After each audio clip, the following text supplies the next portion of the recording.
Welcome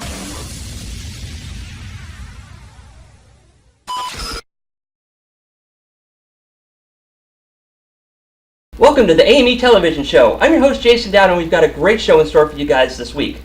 Now, before we go anywhere, I invite everybody to go to our website, which is www.theamemagazine.com. There, you can go 24 hours a day, 7 days a week, 365 days a year for free and see all of our shows, all of our articles, and so much more on the AME experience, which is radio, television, and magazine.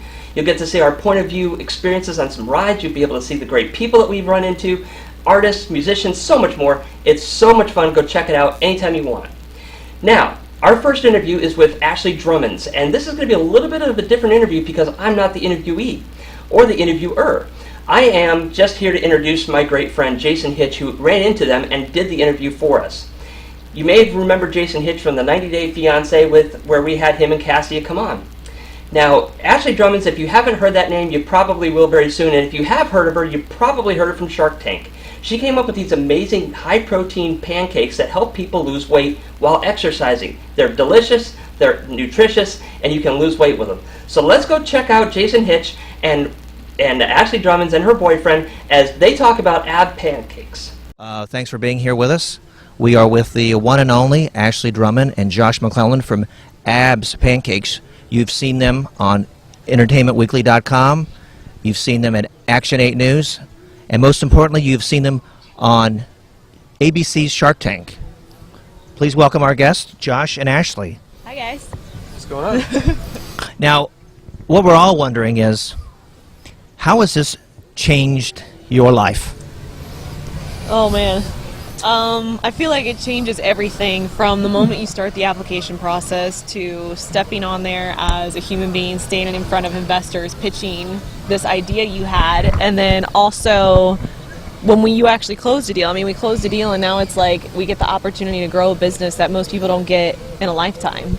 And it happens so fast. I mean, it's truly like the biggest launch you could ever hope for your business. And it happens within a year. Definitely locally too. It's blown up a lot, like the most locally. All our friends and family and all our social media platforms are blown up. So that aspect locally, it's been like definitely life changing for the better. Everybody knows you guys being successful and being on Shark Tank, so it's pretty good. Cool feeling, Yes, we've my wife and I've had a similar experience, but a little different. Right. But so let me go back in time a little bit. You had a fitness background. Mm-hmm. You're here in Tampa. Things are going. Did you know Josh at the time? We actually met at Powerhouse here in Tampa. We were both personal trainers, and I was working out at the gym, and he was working out at the same time, and we hit it off and started becoming workout partners. And saw her doing some pull-ups, and I was like, "That's it right there." Yeah, that was just a slam dunk for you, huh? That was it. That's it right there. So a little twinkle in your eye, and you were just sold. Hey, exactly. Yeah. Yeah. Hey, I know what you're talking about. Yeah. So we're talking. This is the spring of 2004. 2014. 2014. Yeah. Yes, please excuse me. So this is back in 2014. Mm-hmm. You're mulling over the idea. You just had a light bulb moment, thinking, I want to do a breakfast item. I want to be a business owner. I kind of want to go from there. Yeah, I mean, kind of. Like, I was already working as an independent trainer, so I was self-employed, and I love the aspect of being self-employed. And then I have a really weird obsession with breakfast foods. Like, I could eat breakfast all day, every day, but being in the fitness industry, I mean, you can't eat normal pancakes. That's just like a forbidden item because of all the processed ingredients and things like that. And so he would come over and we'd have like a little breakfast date, and I was making a protein pancake recipe for myself and for him. And after a while, people started asking like, hey, what do you eat for breakfast? I'm really tired of eating egg whites and protein shakes. And so I would just give them like a little bag of the mix. And then one day somebody kind of asked like, hey, how much do I owe you for this? And like that was like the light bulb moment of like, oh yeah, I wonder if I turn this into a product, if like more than just my few clients here would actually buy it. And from that, I mean, 6 months of just like researching, prepping, formulating, like all the FDA stuff, getting everything regulated, and it just took off. Apparently people do love pancakes as much as I do. So you're sitting around and you're Googling, you're in your kitchen, you're working with powder, you're working with this, you're working with that. And that's how it got started? That's how it got started, yeah. We'd be packing pancakes till midnight for the first few months, just doing all the raw ingredients, putting it all together. What we thought, the formula would be before you would put it out to a co-packer. And we did it all ourselves in home for a while. So.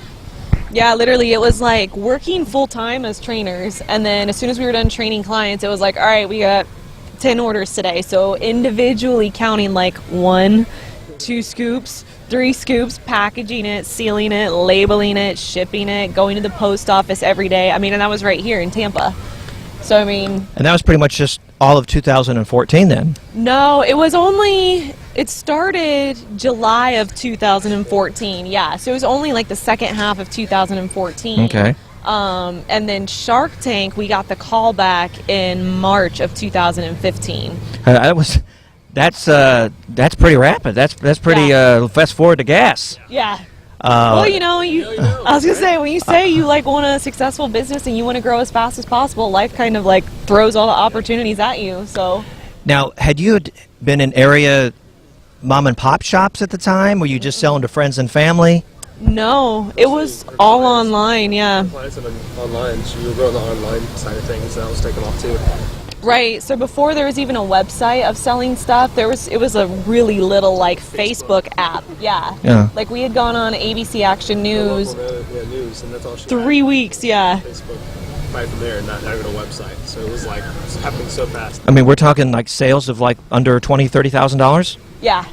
And we didn't have a website, and it was just you can go to facebook.com//-3- yeah, dash.com, // .com.org.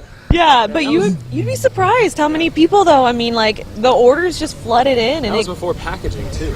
Yeah, this is us. That was my next question. Was the packaging as good looking back then as it was, as it is? Oh, it was so Thankfully, bad. I kept the first few packages we put together because I knew it was going to obviously be big, and I was like, I'm going to keep these because they were horrible. It was horrible.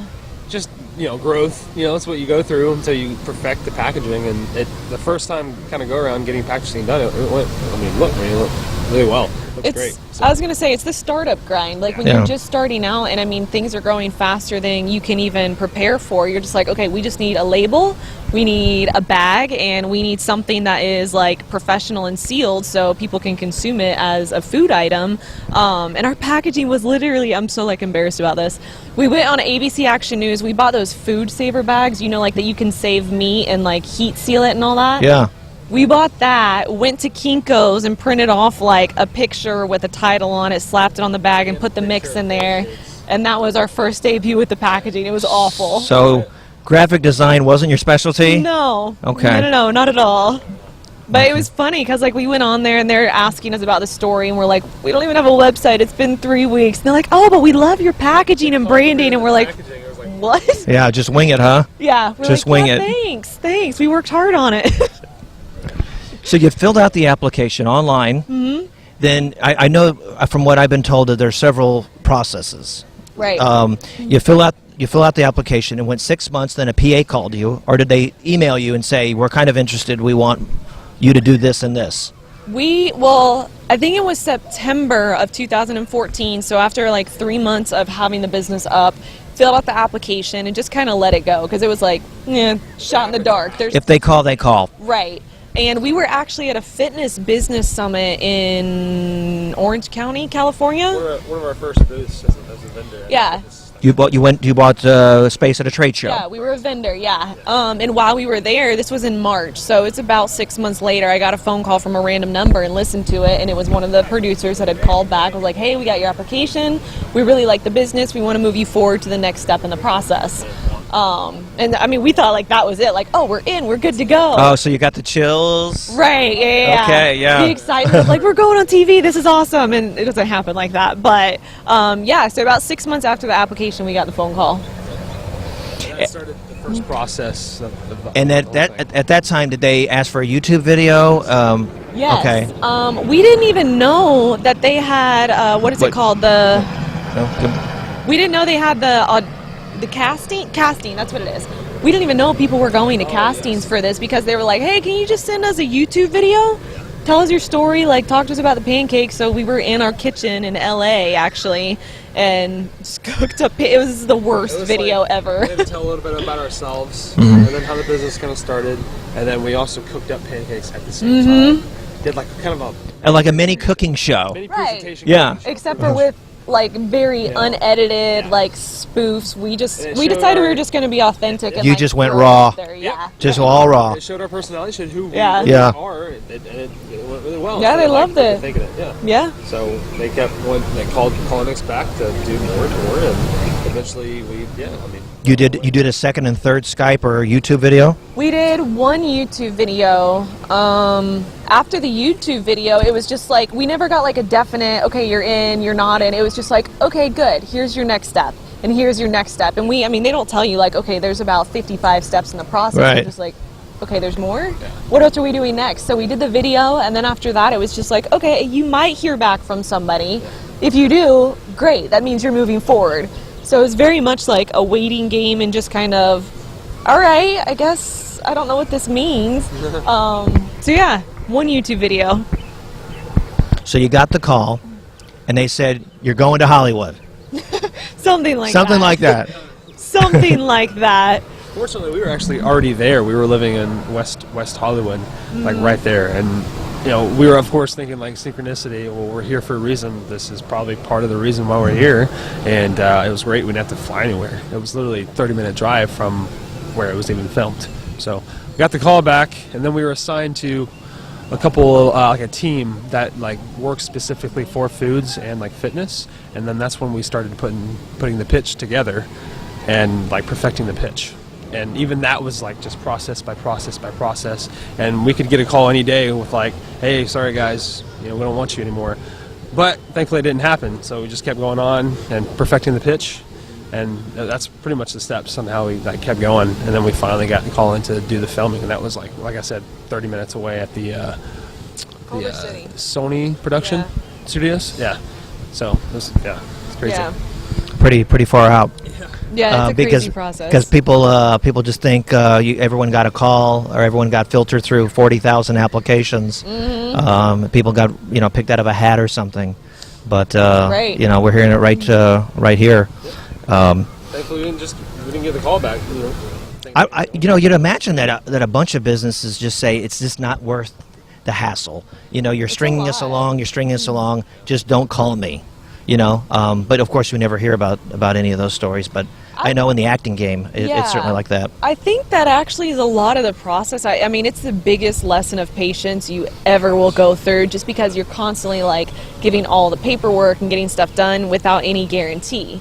And so the whole time, I mean, even all the way up to airing 3 weeks ago, 4 weeks ago, whatever it was, you're still just like waiting. You're like, okay, can you handle it? And then they're like, oh, we also need this from you and this from you. And then it's kind of like if you bought a house 55 times in 1 year, it's just like, oh, and again, and again, and again. So I'm sure that's actually part of like the weeding out process, because some people, and you have deadlines, like we need this back in 24 hours. And I mean, it's stacks of stuff. And you're like, oh, okay, some people don't do it, then that kind of knocks you out of the next round. Like, it's a lot. How bad you want it kind of thing. Yeah. You show. Yeah, the old saying, embrace the suck. And it means long evenings, early mornings, and meeting a deadline. Yeah. Now, were you, just because you filmed and you were standing in front of them, didn't mean it was going to air, right? That's another misconception that people have. Correct. And so you did the pitch, and you were lucky enough to work a deal. You fed off of Robert and Damon, and you were fortunate to get. I think the deal was what, $120,000 for 42%, and we also hear about businesses outside that when they go back to the real world, the deal goes down the toilet. That's true. Not in this case, though. Yeah, that's true. They don't all close. Yeah, that's kind of like up to the investor, the Shark Tank investor, and it's up to the entrepreneur. Like, you have your due diligence process that you have to follow up, and they have to follow up with you, and then it's really up to you guys on the details of the deal and whether or not it closes.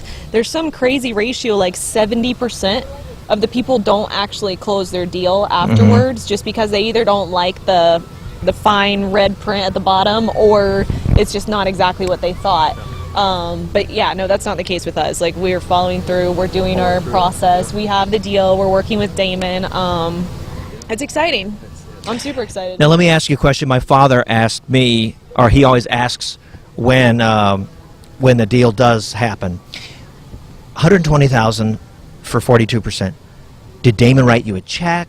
Did he put it in an escrow account that says, this is kind of like what I'm going to do with the money, and we'll just use it to pay expenses? I kind of own the company, even though it's really 40%. Tell me, you know, if you're allowed to with your agreement, or if it's too personal, kind of walk me through what happened when you left. You know, when after you had your lobster and your crab and your champagne and you get your hug and kiss, you sat down and you were going to get a call from his people, his executive administrative assistant.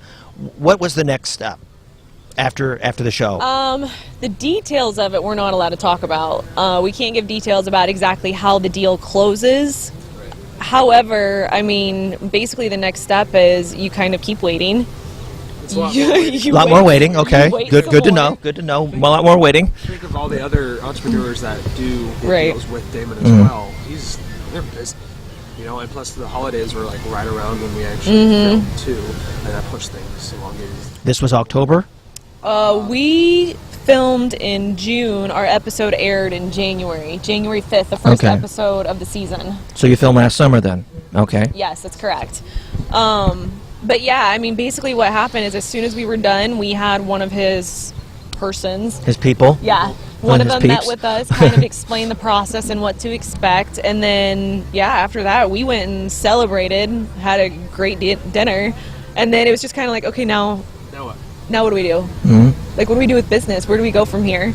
And then I think it was about 2 weeks before the process started really rolling. And we found out it's because, like, every time he closes a deal, that like they have to start immediately working on entrepreneurs as they close and their air date, because some people get their air date immediately. I forgot about it too. Some of the entrepreneurs that he does close with, they'll air a week later after we film. It's like, all right, you're not as important as these guys right now.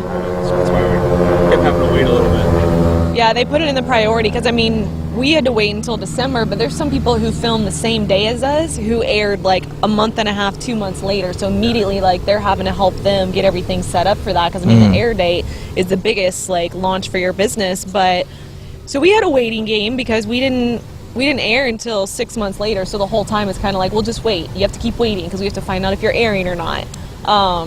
Yeah, so it's an interesting process. So you basically came back home and it was business as usual. You're plugging, you're chugging, and you're going to wait. Yeah. Now, after you had got the call from his people, now I'm assuming you guys don't have a team of lawyers. No. You know, either to be on a reality show or, you know, or maybe a friend of a friend kind of looks over some of your pertinent papers.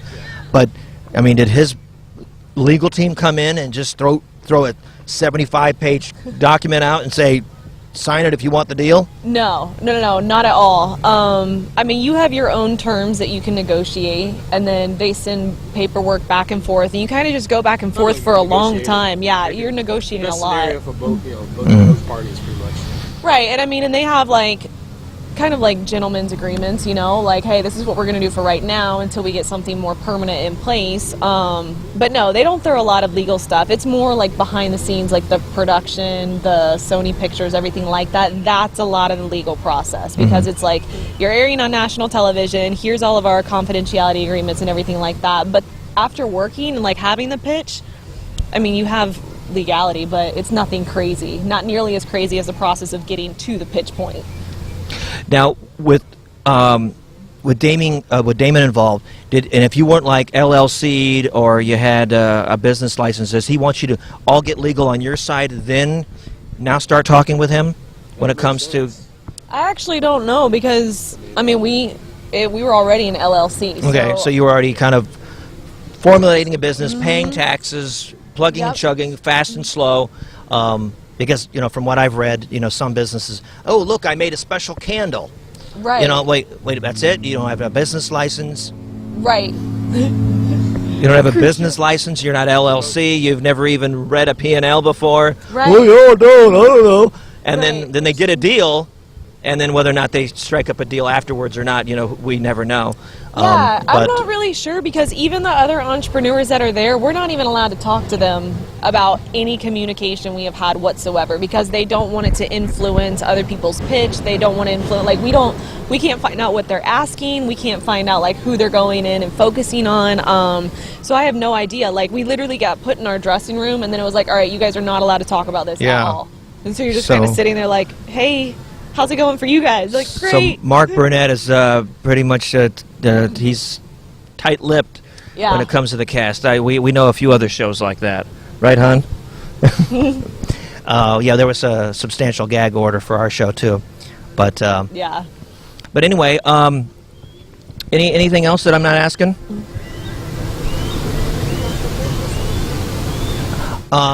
Let's see here. So what's next? What do you do? What do you do Monday morning? Great question. Monday morning, answer a lot of emails, eat some pancakes. Tomorrow, gosh, a lot.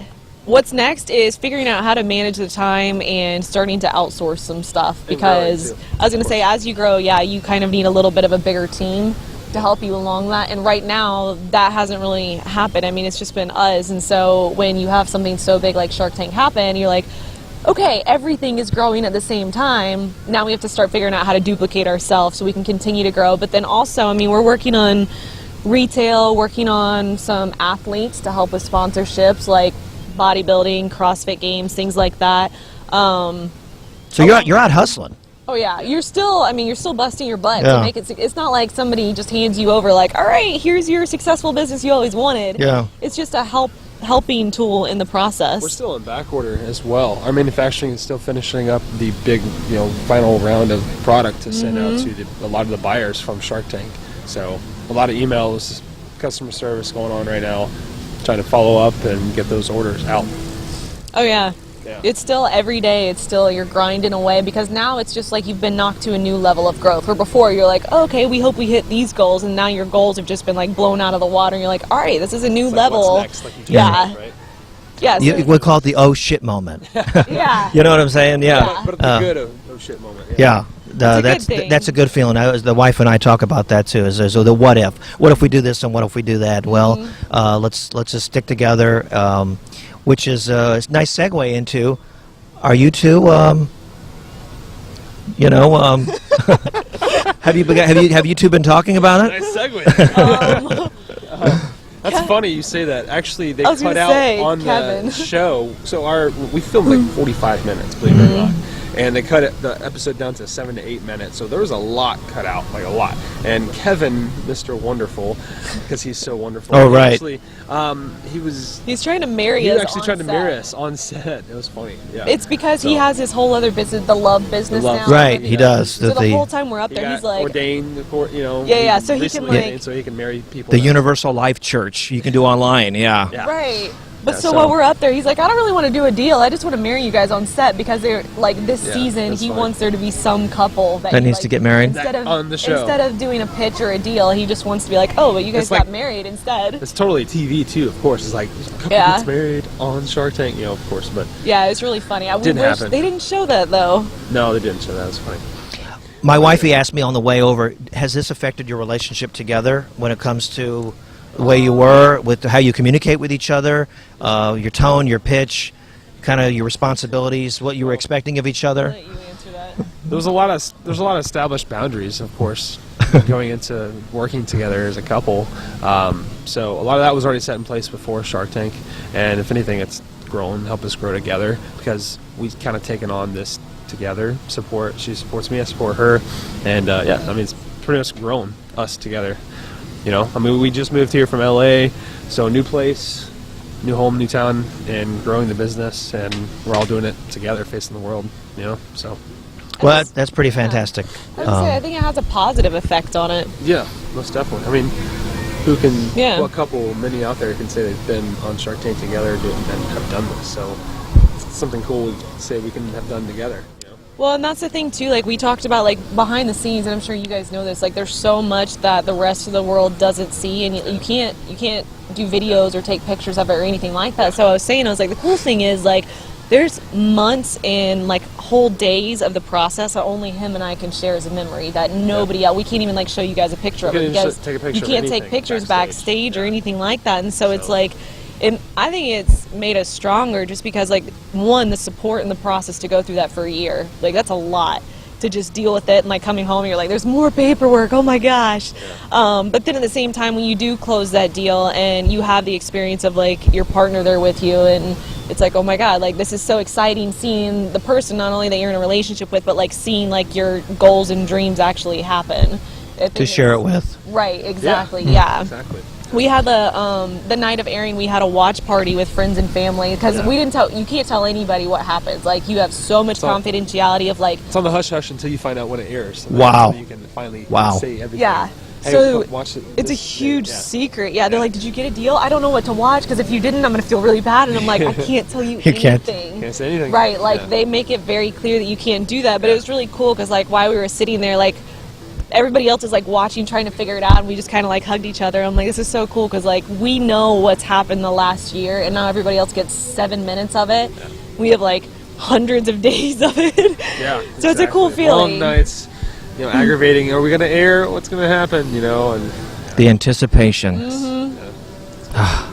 Yeah. Anyway, hey, okay, what we do here, we do a little rapid fire. All right, you ready? Snow or rain? Rain. No. Cat or dog people? Dog. Definitely.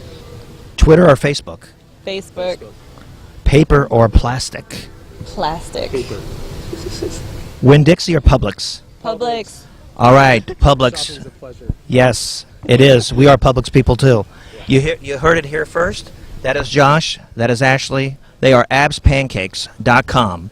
I'm Jason Hitch, your host, and we will see you next time.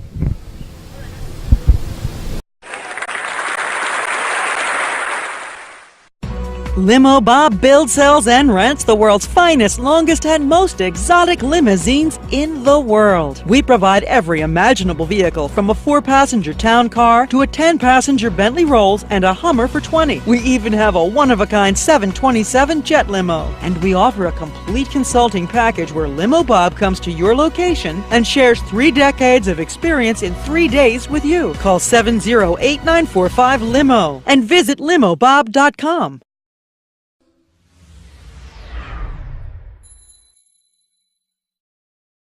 The AM/FM 24/7 Roku channel broadcasts all of our shows on demand. To ensure reliability, we store and stream our content on the same servers as Netflix and Amazon. Our Roku channel is free to use, and anyone owning one of the more than 10 million Roku devices can watch our channel at no cost whatsoever. If you have a television show or are thinking about producing a show, you can be a part of AM/FM 24/7's Roku channel. Watch our great shows on your Roku device. It's free and more reliable than cable TV. All right, guys, I have one little segment I want to bring to you before we leave, and that is from the Disney's Animal Kingdom. Now, as you know, I went to Disney Animal Kingdom just last week along with Magic Kingdom and had a blast, as I always do. But this time I'm going to bring you a point of view experience from a ride that I was a little hesitant about. Now, it's not because that there's like some high drops or anything like that. It's just because it seemed to be a little bit of a child's ride. So I've been looking at it last couple times I've been there and on my app, on the phone and everything, and I actually decided this time I'm going to try it. I'm going to give you a point of view experience of it. Well, I honestly will say this is something I will do again. It's like the Disney teacups on a roller coaster. It will twirl you around. It will shock you from side to side. You will have a couple little drops, but it's fun.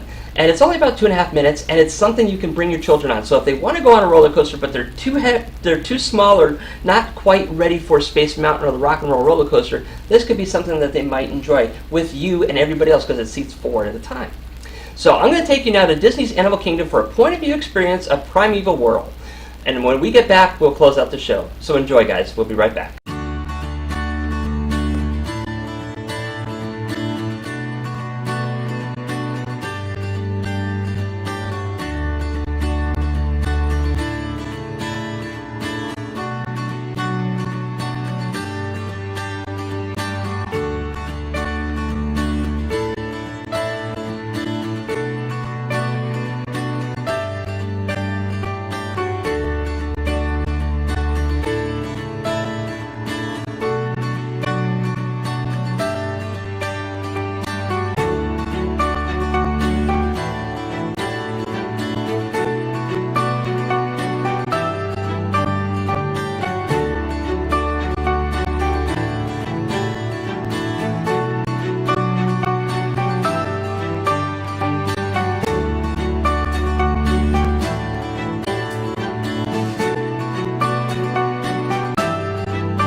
right, we're back. I hope you guys had a lot of fun with us this week. I know Jason did a great job on the interview, and I was really impressed to see Ashley Drummonds and her pancakes. So we have so much more coming up in the next couple weeks. I want you guys to continue to look back. Check us out on our website, www.theamemagazine.com. Go to our Facebook, too. We have a lot of stuff there, which is facebook.com/The AME Experience.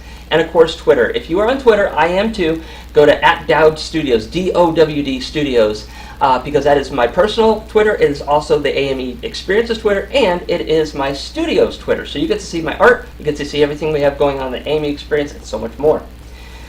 All right, guys, that's a lot to do. So, again, tune in next time. We've got more great places, more great people to show you. So, until then, stay tuned and have a great night. Keep those creative juices flowing. Like, OMG, you were on TV and junk.